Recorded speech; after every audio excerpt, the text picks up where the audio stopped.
Great. Shalom. First and foremost, I want to start this lesson off by giving all the praise, honor, and glory unto Yahweh, Ba'ashem Yahweh Shai, Ba'ashem Rakakudash. Double honor to the apostles and elders of Great Millstone.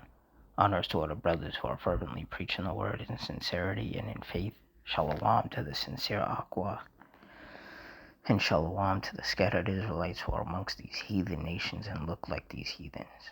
Now this lesson is going to be on the iron fire and the cherry fire that have consumed over 75,000 acres so far. So through the Spirit, I'm going to read this article, get some precepts, and Lord's will, you're edified. It says the iron fire and cherry fire in Utah have burned over 75,000 acres of land. The fires have combined to form a total of 75,691 acres of burned land with limited containment according to Utah Fire Info. The iron fire, located northwest of Eureka, is mapped at 41,467 acres with 70% containment. The fire is human caused and remains under investigation. Officials expect 100% containment by July 3rd, but that is subject to change depending on evolving fire conditions.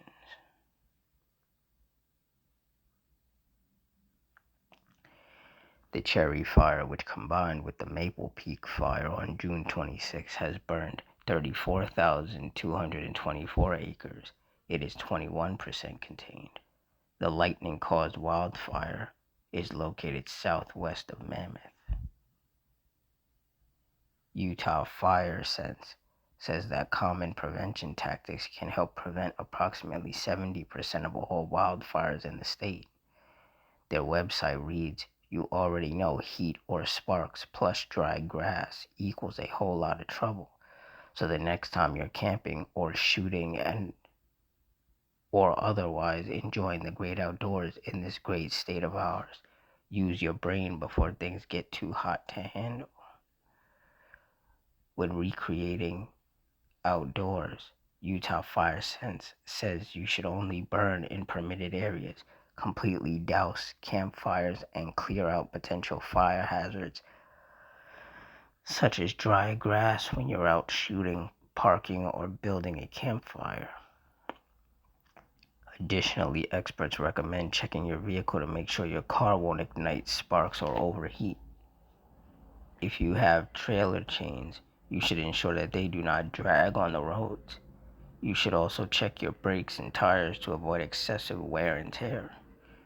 Utah Fire Sense also says individuals should keep an eye on current weather conditions and statewide fire restrictions to know what is and is not allowed. Yeah, but we already knew that there were going to be a lot of fires. It's summertime. There's a lot of heat waves, a lot of dry grass and material for fires to burn, to feed off of. And ultimately, we're in the last days. And the Lord visiting with flames of devouring fire is something written in the scriptures. 2 Timothy 3:1, this know also that in the last days perilous times shall come. And you look up the definition of perilous, and it means full of danger or risk. And the heat waves, the brush fires, and the wildfires are part of those dangers. Same with the storms and tempests and the earthquakes.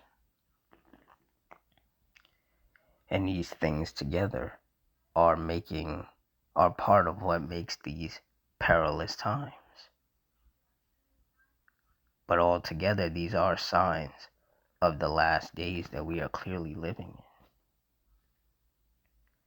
Isaiah 29:6, thou shalt be visited of the Lord Yahweh of hosts with thunder, and with earthquake, and great noise, with storm and tempest, and the flame of devouring fire.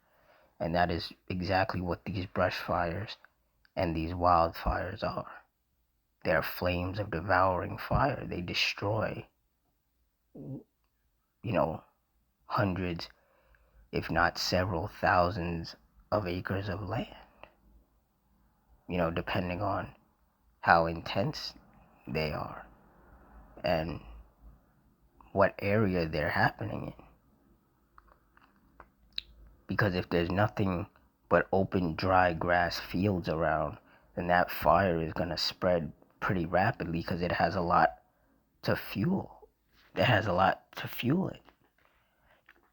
And then you add in the wind, and depending on how fast the wind is, it could push the fire in any direction, which also causes the fire to spread.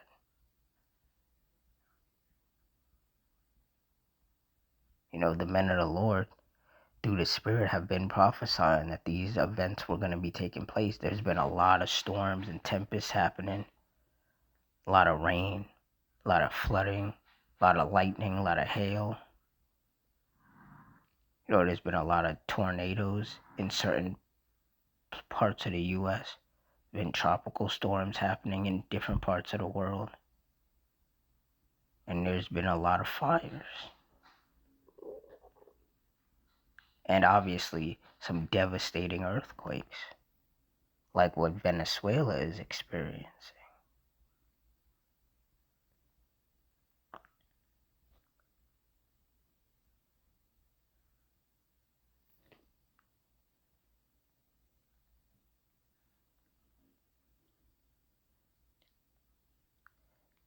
Luke 21:22, for these be the days of vengeance, that all things which are written may be fulfilled. And like I said, according to the scriptures, the Lord visiting with earthquakes, storms, tempests, and fires is written. And it's clearly being fulfilled. Just take a look at what's happening in different parts of the world.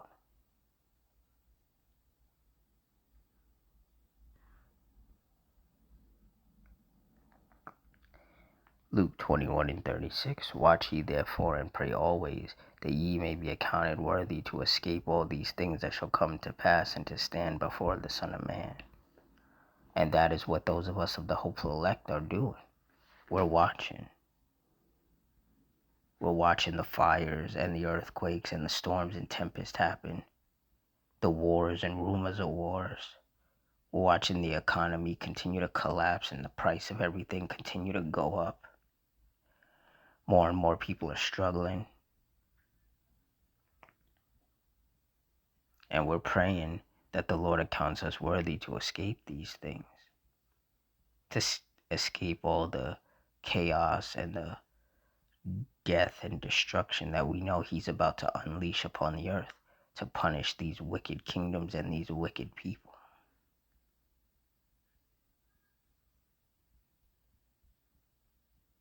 You see, those of us of the hopeful elect, we're not getting caught up in the folly. We're staying locked into this truth. And we're hoping and praying every day that the Lord has chosen us from the foundation of the world to endure unto the end and be saved.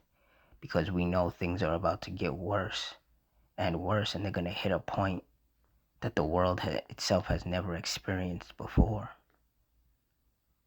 Meanwhile, these wicked people out here, these simple-minded people out here, all they're worried about is going to concerts and going to bars and clubs and what, the latest fashion is, or the latest video game coming out, or the latest sneakers, or the newest flat screen TV, or, where they want to go on vacation.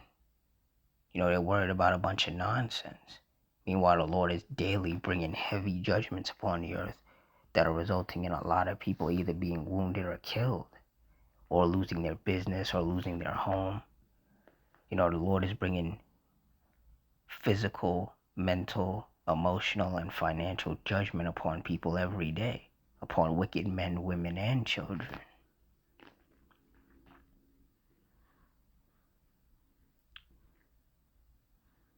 And, these simple-minded people, they're just showing that they don't understand what's happening and how severe and real this is. But the scriptures tell us in Proverbs 22:3 that a prudent man foreseeth the evil and hideth himself, but the simple pass on and are punished. And there are just a lot of very simple, ignorant, foolish people in this world. And those people are going to die. Because ultimately, the Lord is not dealing with them. That is why He has not put the fear of Him within them. That is why He has not blessed the majority of these people with the wisdom, knowledge, and understanding of these scriptures, because He's not dealing with them. A lot of these people, they're going to be destroyed because they are wicked in the eyes of the Lord.